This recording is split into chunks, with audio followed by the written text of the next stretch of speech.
இனி summer holidays கண்ணு call GT ஹாலிடேஸ்க்கு பண்ணு. GT holidays, South India's #1 travel brand.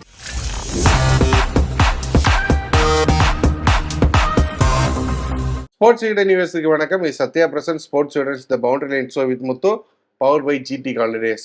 SRH vs Mumbai Indians match வான்கடர் வச்சு நடந்து முடிஞ்சிருக்கு. மும்பை இந்தியன்ஸுக்கு இது எவ்வளோ முக்கியமான மேட்ச்னு தெரியல, பட் சன்ரைசர்ஸுக்கு ரொம்ப முக்கியமான மேட்சாக தான் இருந்துச்சு. அப்படி ஒரு முக்கியமான மேட்ச்சில் சன்ரைசர்ஸ் வந்து தோற்று போயிருக்கிறாங்க.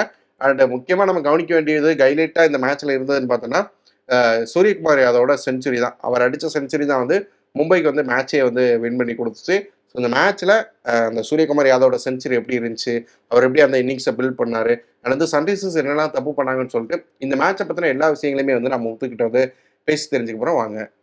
வணக்கம் முத்து ப்ரோ. வான்கடையில இன்னொரு மேட்ச்.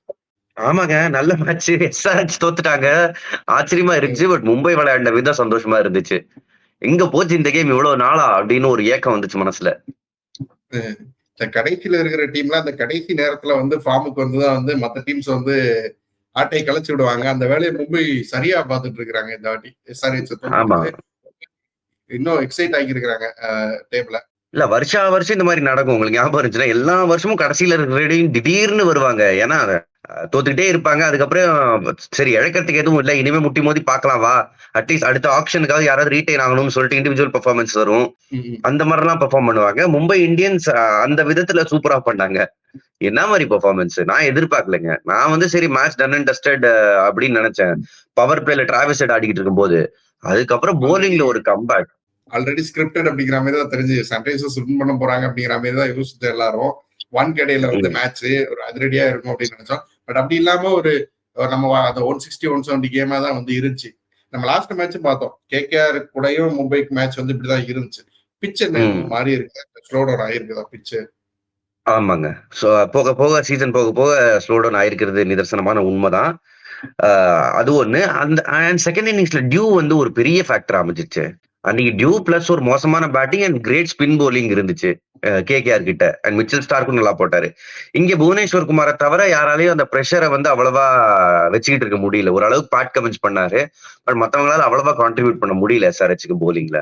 பட் அவங்க போலிங்னால மேட்ச் தோத்தாங்களான்னு கேட்டீங்கன்னா இல்ல, பேட்டிங்னால தான் மேட்ச் தோத்தாங்க. சன்ரைசர்ஸ் வந்து மும்பை கிட்ட தோத்தாங்க அப்படிங்கிறத விட சூரியகுமார் யாதவ் கிட்ட தோத்துட்டாங்கன்னு தான் சொல்லணும். அப்படி ஒரு இன்னிங்ஸ், அப்படி ஒரு செஞ்சுரி. நம்ம வந்து போன மேட்ச் அப்பதான் பேசுறோம், அவரு நல்லா ஆடுறாரு, பினிஷ் பண்ணி கொடுக்க மாட்டேங்கிறாரு அப்படின்னு சொல்லியிருந்தேன்னா, நீங்க வந்து சொல்லியிருந்தீங்க அது ஒரு பிரச்சனை கிடையாது, அவரால் பண்ண முடியும் அப்படின்னு சொல்லியிருந்தீங்க. அது இந்த மேட்ச் அடுத்த மேட்ச்லயே வந்து ரொம்ப நல்லபடியா வந்து பண்ணி காமிச்சிருக்கிறாரு. 32க்கு 3 அவர் வரும்போது ரொம்ப ஒரு கிரிட்டிக்கலான சிச்சுவேஷன். அங்கிருந்து மேட்ச் எடுத்துட்டு போய் வின் பண்ணி கொடுத்துருக்கிறாரு சிங்கிள் ஹேண்டடா சேஸ்ல. அதாவது இது வந்து மும்பை சேஸ்ல வெறும் சூரியகுமார் யாதவ் தான். பட் போலிங்ல வந்து பியூஷ் சாவ்லாவுக்கு கிரெடிட் கொடுத்தாகணும். அந்த புது பையன் கம்போஜ் அவரும் ரொம்ப நல்லா போலிங் போட்டாரு. அன்லக்கியா இருந்தார் ஸ்டார்டிங்ல, விக்கெட் எடுத்து நோ பால் தாங்க. போலிங்ல ஒரு டீம் எஃபர்ட் ஆச்சு. பட் பேட்டிங்ல முழுக்க சூரியகுமார் யாதவ் அந்த ஒரு பால் ஸ்ட்ரெயிட்டா ஆடிட்டு அடுத்த பால் லைனை கவர் பண்ணிட்டு ஃபைன் லெக் மேல அவ்வளவு ஃபைனா ஒரு 6 அடிக்கிறாரு. அதுக்கப்புறம் அங்க ஒரு ஃபீல்டர் ஃபைனா வச்சா ஸ்கொயர் லெக் பக்கம் ஒரு பவுண்டரி அடிக்கிறாரு. செம பிளேயருங்க, செம பிளேயர். இவரை மாதிரி அந்த அன்யூஷுவல் ஏரியாஸ்ல 4 6 அடிக்கிறவங்க ரொம்ப கம்மி. ஒரு பால் வந்து அப்படி கிளாசிக்கா வந்து டிரைவ் ஆடுறாரு நேரா, அடுத்த பால் பார்த்தா ஃபைன் லெக்ல அப்படி திருப்பி தூக்கி அடிக்கிறாரு. எல்லாம் ஒரே ஓவர்ல நடக்குது. சோ அவருக்கு எப்படிதான் வந்து ஃபீல்ட் செட் பண்ண முடியும்?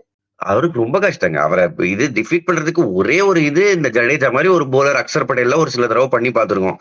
லெஃப்ட் ஆர்ம் ஸ்பின்னர் லெக் ஸ்டம்ப்ல பால போடணும். ஏன்னா ஃபாஸ்ட் போலர்னா பேச யூஸ் பண்ணிடுறாரு. ஸோ நல்ல குவாலிட்டி ஸ்பின்னரா இருந்தா அவர் வந்து கேட்ச் பண்ணி ஒரு மிஸ்டேக் பண்ண வைக்கலாம். அவர் நிறைய தடவை ஸ்டம்ப் எக்ஸ்போஸ் பண்ணிட்டு கட் ஷாட்ல ஆட போவார். அப்ப ஒரு சில தடவை போல்ட் ஆயிருக்காரு. மற்றபடி பெரிய வீக்னஸ் இந்த T20 கேம்ல அவருக்கு கிடையாது. அவரோட அப்ரோச் பத்தி சொல்லுங்களேன். ஏன்னா இன்னைக்குமே 32க்கு 3 இருந்தப்பவுமே அவர் வந்து நின்று கொஞ்சம் செட்டில் ஆகி ஆடணும்லாம் வந்து விருப்பப்படவே இல்லை. ஃப்ரம் ஸ்டார்ட்ல இருந்தே வந்து அவர் வழக்கம்போல எப்படி ஆடுவாரோ அப்படிதான் ஆடிக்கிட்டு இருந்தாரு. அந்த அப்ரோச் வந்து எப்படி, இதுதான் வந்து அவரோட வந்து பாசிட்டிவிட்டி அப்படின்னு தெரிஞ்சுக்கிட்டு அப்படியே ஆடினாரு. நிச்சயமா ஸ்ரீராம். அதாவது நம்ம ஒன் டேல தானே லேக்கிங் நினைச்சோம்.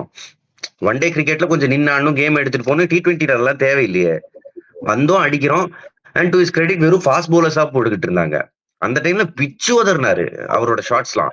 எங்க ஃபீல்டர் வச்சாலும் அவரோட ஃபுட்வொர்க்கும் இதுவும் பேட் ஸ்பீடை வச்சு எங்க ஃபீல்டர்லயும் அங்க அழகா அடிச்சுட்டு போக முடியும் அவரால். செம்ம பிளேயர், அவ்வளவு ஒர்க் பண்ணிருக்காரு அவரோட கேம்ல. கேகேஆருக்காக முன்னாடி விளையாடுறப்ப கூட இவ்வளவு எஃபெக்டிவா இருந்திருக்க மாட்டாரு. அங்க டாப் ஆஃப் த ஆர்டர்ல பினிஷர் எல்லாம் ட்ரை பண்ணாங்க. பட் மும்பை இந்தியன்ஸ் அவருக்கான கரெக்டான இடத்த கொடுத்தாங்க. And செம்ம பிளேயர். அந்த அந்த அவர் நடக்கிறதே பாத்தீங்களா, வாங்கேடே ஸ்டேடியம் தான் ஓனர் மாதிரி தான் அவர் நடப்பாரு. அந்த பேட்டிங் கிரீஸ்ல இருக்கிறப்போ என்னை விட பெரிய ஆள் யாராவது இந்த ஃபீல்ட்ல இருக்க முடியுமாடா, அந்த கான்பிடன்ஸ் ஒன்னு கொடுப்பாரு அவரு. செம்ம ஆளு, செம்ம பிளேயர். நம்ம பாத்துட்டு இருந்தோம் வேர்ல்டு கப் ஸ்குவாட் அனௌன்ஸ் பண்ணதுக்கு அப்புறம் அதுல இருக்கிற பிளேயர்ஸோட பெர்ஃபார்மன்ஸ் எப்படி இருக்கு அப்படின்னு. பட் இவர் வந்து இப்போ வந்து அந்த செஞ்சுரி அடிச்சு ஆரம்பிச்சு வச்சிருக்காரு. ரொம்ப நல்லா இருக்குன்னு நினைக்கிறேன். வேர்ல்டு கப் இவரோட ஃபார்ம் அப்படிங்கிறது எப்படி கண்டினியூ ஆகணும்னு நம்புறேன். நிச்சயமா அதான் ஒரு சில பிளேயர்ஸ் நல்லா பண்ண ஆரம்பிச்சிட்டாங்க. நம்ம எல்லாரையும் ஒட்டுமொத்தமா சொல்லிட முடியாது. ஒரு சில பிளேயர்ஸ் உண்மையிலேயே அந்த லிஸ்ட்ல இருக்கிறவங்க நல்லா தான் பண்றாங்க.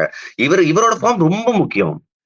T20 இன்டர்நேஷனல்ல இவர் வந்து ஐபிஎல் இருக்கிற அளவுக்கு கிரேட் ரெக்கார்ட் இன்னும் T20 இன்டர்நேஷனல் அந்த அளவுக்கு இல்ல. பட் இந்தியாவோட ஃபார்ச்சூன்ஸ், இந்தியா ஜெயிக்கணும்னா இவர் விளையாடுறது ரொம்ப ரொம்ப முக்கியம். ஏன்னா ஸ்ட்ரைக் ரேட்டு, அதுக்கப்புறம் போலிங்க வந்து சுத்தமா நிலக்குலைய வைக்கிற எபிலிட்டி இவருக்கு இருக்கிற அளவுக்கு மற்றவங்களுக்கு அந்த அளவுக்கு இல்ல. ஆட் இன்னிங்ஸ்ல அவங்க பண்ணலாம், பட் இவரால கன்சிஸ்டன்டா அதை பண்ண முடியும். சூரியகுமார் யாதவ் ரொம்ப முக்கியமான இன்னிங்ஸ் தான், வேர்ல்டு கப்லயே முக்கியமான பிளேயரா இருக்க போறாங்க.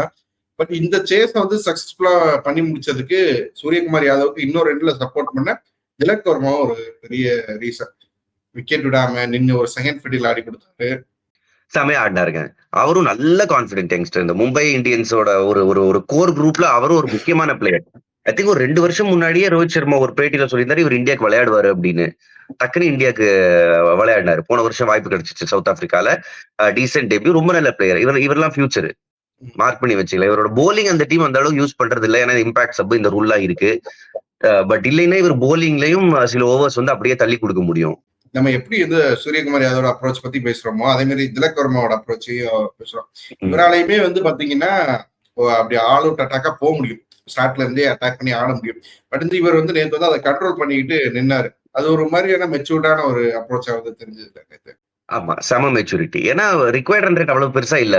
நீங்க வந்து சேஸ் பண்ற 200க்கு மேல ஒரு டார்கெட் இல்ல, ஒரு ரீசனபிள் டார்கெட் தான்றப்போ 2 பேரும் அடிக்க தேவையில்ல. பட் அந்த மாதிரி மேட்சஸ்லயும் இவர் வந்து நடுவுல எங்க மாட்டிக்கிட்டாருன்னா முன்னாடி இருக்கிறவங்க எல்லாருமே அவுட் ஆயிருவாங்க. சூரியகுமார் யாதவ் இல்லாத மேட்சஸ் எல்லாம் இவர் பேட்டிங் ஆடினாரு. சோ அப்ப வந்து பின்னாடி தூக்கி அடிக்கிறது இப்படிலாம் அவர் ட்ரை பண்ணிக்கிட்டு இருந்தாரு. And reasonably innings விளையாடினாரு.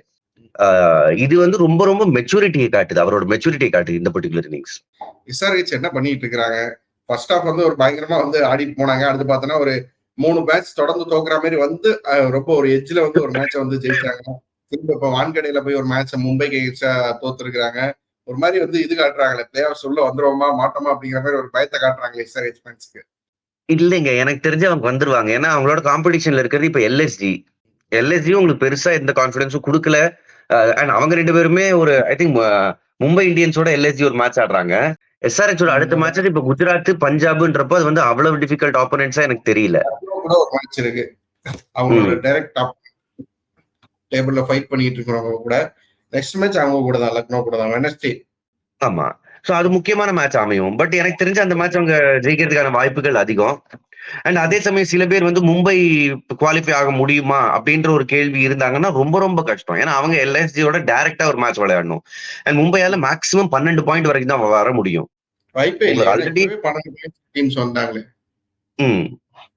அவங்க எல்லாருமே எல்லா மேட்சும் தோக்கணும்னு நினைப்பாங்க. அது ரொம்ப கஷ்டம், ரொம்ப அவுட் சைட் சான்ஸ்.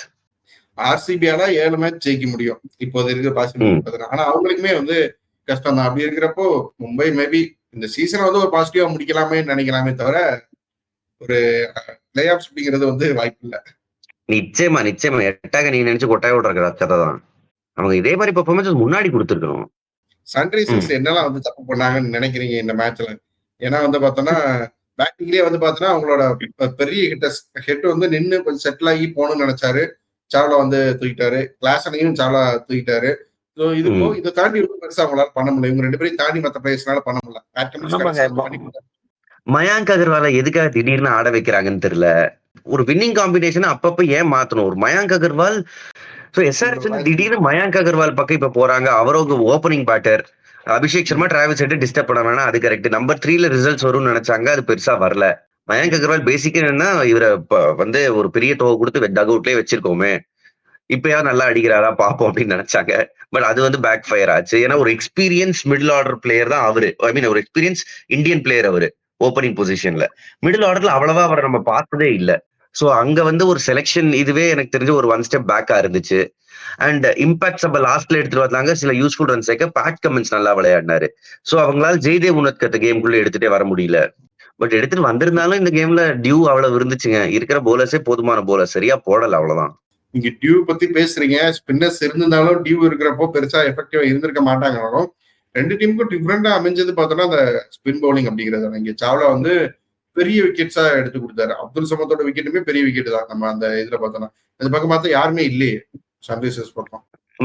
ஆமாங்க, அங்க ஒரு பெரிய டிஃபரன்ஸ். ஏன் இவங்களும் மயாங்க் மார்க்கண்டிய கடைசி சில மேட்சஸா கன்சிடரே பண்றது இல்ல. ஏன்னு தெரியல. அவர் நல்லா தானே பண்ணாரு. ஏதாவது ஒரு மேட்ச் அவர் வந்து ரொம்ப மோசமாவா போட்டாரு இல்ல, நல்லாதான் பெர்ஃபார்மன்ஸ் கொடுத்துக்கிட்டு இருந்தாரு. எனக்கு வந்து இந்த கண்டினியூட்டி இல்லாம ஒரு சம்பந்தமே இல்லாம ஒரு சில சேஞ்சஸ் இந்த டீம்ல நடக்குது. அது மட்டும்தான் எனக்கு வந்து பிடிக்க மாட்டேங்குது. எஸ்ஆர்எச் டீம்ல ஒழுங்கா போறத எதுக்காக நீங்க வந்து உடைக்கிறீங்க, உடையாததை எதுக்காக ஒட்ட வைக்கிறீங்க? இது என்ன ஆஸ்திரேலியன் ஸ்டைல் கேப்டன்சியா? திடீர்னு ஏதாச்சும் அதிரடியா வந்து பண்ணி காமிக்கிறேன் பாருங்கடா அப்படின்னு வந்து இது பண்றாங்க. அந்த டீம்ல ஐ திங்க் எக்ஸ்டர்னல் ப்ரெஷர்ஸும் நிறைய இருக்கும் எஸ்ஆர்எச் டீம்ல. ஏன்னா காலகாலமா அந்த டீம் வந்து அப்பப்போ ஏகப்பட்ட சேஞ்சஸ் அதெல்லாம் பண்ண ஒரு டீம் தான். இதெல்லாம் கம்மியா பண்ணிருக்காங்க, ஏன்னா ஜெயிச்சுட்டு வராங்க. அது ஒரு பெரிய டிஃபரன்சஸ். நீங்க சொன்ன மாதிரி அந்த விஷயம் வந்து ஒரு ஃபேக்டர் தான், எக்ஸ்டர்னல் ப்ரெஷர் அப்படிங்கிறது. ஏன்னா இவரை விட பெரிய ஆளுங்க நிறைய பேர் வந்திருக்காங்க, அவங்களுக்கே அதெல்லாம் இருந்திருக்கு. டேவிட் வார்னர், கேன் வில்லியம்சன் அவங்களுக்கு எல்லாமே கூட. ஸோ மேபி என்ன ரீசனா பிஹைண்ட் த சீன் என்ன நடக்குதோ தெரியல. ஸோ எஸ்ஆர்எச் இந்த மேட்ச் வந்து தோத்துட்டாங்க. நீங்க சொன்ன மாதிரி டேபிள்ல வந்து அவங்களுக்கு தான் சான்ஸ் இருக்கு அப்படின்னாலுமே வந்து ஒரு ஒரு அந்த லீக் ஸ்டேஜ் முடிக்கிறப்ப இப்படியே வந்து தோக்குறது அப்படிங்கிறது வந்து அவங்களுக்கு எந்த அளவுக்கு கான்பிடன்ஸ் கொடுக்கும் தெரியல. ஏன்னா ஃபர்ஸ்ட் ஹாஃப் வந்து அவ்வளவு கம்ஃபர்டபுளா டாமினண்டா வந்து ஜெயிச்சுட்டு வந்தாங்க. செகண்ட் ஹாஃப் இப்படி ஸ்ட்ரகிள் பண்றதுக்கு என்ன ரீசன் நினைக்கிறீங்க ஓவராலா? அது இந்த நேத்துக்கு மேட்ச் எனக்கு பயங்கர ஆச்சுங்க. ஏன்னா ஃபர்ஸ்ட் பேட்டிங் அவங்களோட ஜோனு. அதுக்கு முன்னாடி 2 மேட்ச் தோத்தாங்க. சேசிங் அவங்களுக்கு வரல. அவங்க குவாலிஃபை ஆனா கூட எப்படி மோஸ்ட்லி ஆயிருவாங்க. அதுல கூட அவங்களுக்கு வந்து சேசிங் பிரஷர் பயங்கரமா இருக்கும். ஏதாவது ஒரு மேட்ச் ஆப்போனன்ட் ஒரு 180 அடிச்சா கூட, அண்ட் 180 ஒரு குறைவான ஸ்கோர் இந்த சீசன், அது அடிச்சா கூட சேஸ் பண்றதுக்கு அந்த டீம் வந்து கஷ்டப்படுவாங்க. அவங்க ஒரு மேட்ச் கூட கம்ஃபர்டபுளா சேஸ் பண்ணல. சோ அந்த இடத்துல அவங்களோட கான்பிடன்ஸ் டென்ட் ஆச்சு. அதுக்கப்புறம் முன்ன பின்னன்னு மாற்றங்கள். சோ எல்லா மேட்சும் என்ன டெம்ப்ளேட்னா உங்களுக்கு வந்து ஸ்டார்ட்ல ஒரு 100 ரன் அந்த ஓபனர்ஸ் அடிச்சு கொடுத்துடுறாங்க. அதுவும் 100 ரன் எப்போ ஒரு 6ல இருந்து 7 ஓவருக்குள்ள அடிச்சு கொடுத்துடுறாங்க. அதுக்கப்புறம் மிடில் ஆர்டர் அதை கன்சாலிடேட் பண்ணி எடுத்துட்டு போற வேலை இருந்துச்சு. கிளாசன் அதை இன்னும் ஒரு அடுத்த லெவலுக்கு எடுத்துட்டு போயிட்டு இருந்தாரு. பட் கிளாசன் அடிக்காதப்போ அண்ட் 2 ஓபனர்ல ஒரு ஓபனர் அடிக்காதப்போ அந்த டீம் நிச்சயமா மாட்டதான் செய்வாங்க. இன்னைக்கு ஒரு மேட்ச் இருக்கு, டிசி விசஸ் ராஜஸ்தான். நீங்க நம்பர்ஸோட வந்துருப்பீங்க. நம்ம பார்த்தா டிசியுமே அந்த ரேஸ்ல இருக்கிறாங்க. பட் டிசி ஜெயிக்க வாய்ப்புகள் இருக்கா? ஜெயிச்சா ரொம்ப நாள் பிரேக் எடுத்துட்டு வராங்க இந்த டீம். இவ்வளவு நாளா அவங்க பத்தி பேச்சே இல்லையே. ஒரு பெரிய பிரேக். ஹெட் டு ஹெட் அதாவது டிசி பாயிண்ட்ஸ் டேபிள் 6வது இடத்துல இருக்காங்க. சோ அவங்கள நம்ம ரூல் அவுட்டே பண்ண முடியாது. நம்ம வெறும் எல்எஸ்ஜி எஸ்ஆர்எச்னு பேசிக்கிட்டு இருக்கோம். டிசியும் இருக்காங்களே உங்களுக்கு வந்து பாயிண்ட்ஸ் டேபிள் 6வது இடத்துல. சோ அவங்களும் ஜெயிச்சு அந்த பொசிஷனுக்கு வரதுக்கான வாய்ப்புகள் இருக்கு.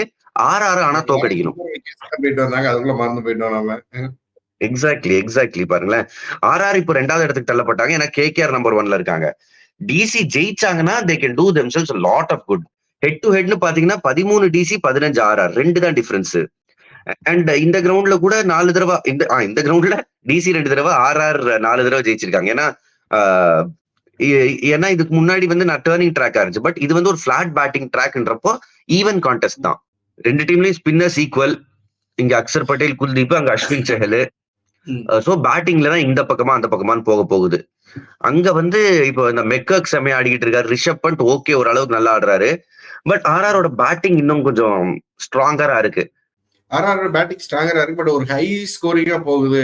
இதை சேஸ் பண்ணணும். 220 230 பண்ணா பண்ணி முடிச்சிருவாங்களா? அவங்க அதை கம்ஃபர்டபுளா முடிக்கிற அளவுக்கு எபிலிட்டி இருக்கா? இருக்கு. அதாவது அவங்களுக்கு என்னதுன்னா, இப்போ ஆர்ஆர் கிட்ட என்ன பிரச்சனைனா அவங்களோட மிடில் ஆர்டர்ல ஒரு பிரச்சனைகள் இருக்கு.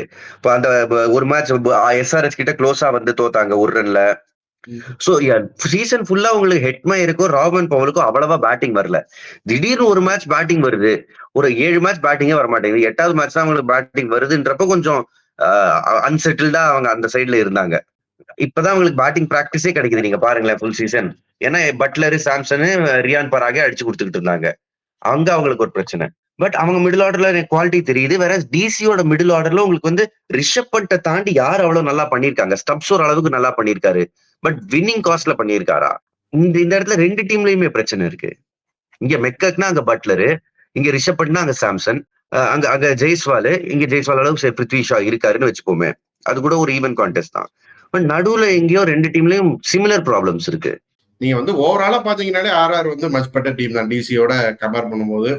ஸோ வந்து உங்களோட ப்ரெடிக்ஷன் என்ன, ஆர்ஆரா டிசியா? டிசி ஜெயிச்சு ஏதாச்சும் வந்து டஃப் கொடுப்பாங்களா டேபிள்ல? எஸ், அதான் எனக்கு தோணுது. ஏன்னா கீழே இருக்கிற டீம் மேல இருக்கிற டீமை தோக்கடிக்கிறது தொடர்கிறது ஐபிஎல்ல கடந்த ஒரு வாரமா. அதுவே நடக்கும்னு என்னோட ப்ரெடிக்ஷன். எப்படின்னு எனக்கு தெரியல, பட் நடக்க வாய்ப்புகள் நிறைய இருக்கு. யாராவது ஒருத்தர் அவுட் பேட் பண்ணலாம், அந்த மெக்கக்கு ஒரு சம நாக் அமையலாம், ரிஷப் பண்ட் சூப்பரா விளையாடலாம். நீங்க பேசுறத வச்சே தெரியுது நீங்க வந்து மெக்கருக்கு தான் வந்து பிளேயரா வந்து சூஸ் பண்ண போறீங்க அப்படின்னு. கரெக்ட். ஆர்ஆர் பக்கம் யாரை சூஸ் பண்ண போறீங்க? பட்லர், ஜாஸ் பட்லர் ஒரு காட்டிட்டு போக போறாரு அப்படிங்கிறீங்க டெல்லியில. ஆமா, இந்த டீமோட நல்லா பண்ணிருக்காரு இந்த பாஸ்ட். அதை வச்சு போறேன். ஓகே, நம்ம வெயிட் பண்ணி பார்க்கலாம் யார் ஜெயிக்கிறாங்க, பேர் நல்லா பண்றாங்கன்னு. மேட்சை முடிச்சு வந்து நிறைய விஷயங்கள் திரும்பி பேசலாம். Thank you Muthu, thank you so much. Thank you Sri.